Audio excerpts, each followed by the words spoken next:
Okay, let's see, where were we? Oh yes, the sheep. Eventually, the sheep mostly accepted us. I still looked after Clyde because Clyde was still getting beat up pretty bad. I remember standing over her and giving the ram the look. I made it clear Clyde was not to be bullied. I also liked wandering, meeting new people. I was especially fond of a mastiff who lived next door. I knew the handler was not pleased. And then strange things started happening. A white fence appeared that gave the very bad feeling if I touched it. I could still get out by slipping underneath. The handler said I had a mischievous streak.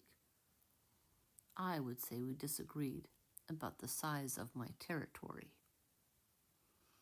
After the sheep came the chickens. The handler was very clear. She didn't want me to eat chickens. But if I'm not to eat them, why do they taste so good? I ended up eating a lot of chickens. And then came the collar, which meant every time I looked at a chicken, I got a very bad feeling. I adjusted. But then Clyde taught me how to lure the chickens behind the house. Yeah, enough said. One day, I ran towards the neighbors like I always had, and the collar was on, and the handler, she came at me hard, harder than before.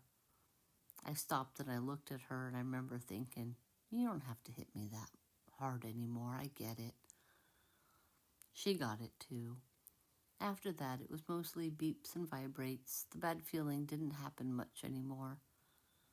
I knew it was there, and she knew I knew. And even if she wasn't around, somehow she knew. I feel like I've gotten to know the handler very well over the years. She is relentless but fair. She will ratchet up the pressure. And that's why you don't ever want her to call the trainer. At least her rules are reasonable. Don't bother the neighbors. And by bother, that means don't go over there. Stay off the road. Don't eat the livestock. Chase the bear. Well, now we're having a deer issue. We've got to figure that out. The handler's got to figure out the fences.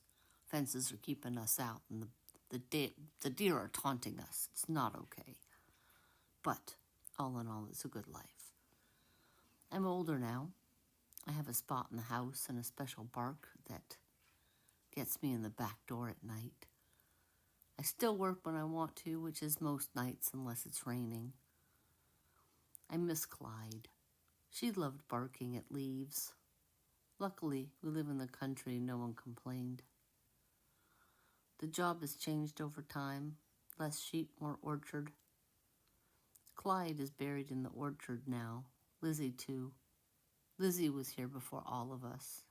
The original dog who started training the handler. I'll tell you about her another time. Other than a few aches and pains, I feel great. I have a young friend. Her name is Pearl. Yeah, sometimes when no one's looking, I play with her. She's a lot of fun. I know where my final resting place will be, next to Clyde, but not for a while. I'm over 10 now, like I said, but I feel great.